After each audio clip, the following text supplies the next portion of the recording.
ঘটনায় এক যুবক ধরা পড়ল বিএসএফ এর হাতে। পরে তাকে সহ উদ্ধার আগ্নেয়াস্ত্র ও মাদক ট্যাবলেট বিএসএফ এর তরফে তুলে দেয়া হলো বৈষ্ণবনগর থানার পুলিশের হাতে।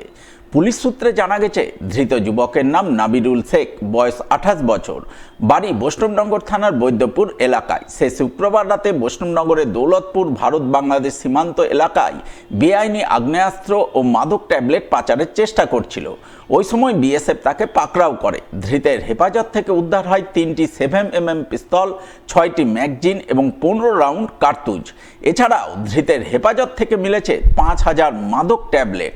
ধৃত যুবক কোথায় আগ্নেয়াস্ত্র এবং মাদক ট্যাবলেট পেল, কোথায় পাচার করতে যাচ্ছিল, এই চক্রের সঙ্গে আর কেউ জড়িত রয়েছে কিনা ইত্যাদি প্রশ্নের উত্তর খুঁজতে পুলিশ তদন্ত শুরু করে এবং তদন্তের স্বার্থে শনিবার ধৃতকে 7 দিনের পুলিশি হেফাজত চেয়ে পেশ করে মালদা জেলা আদালতে।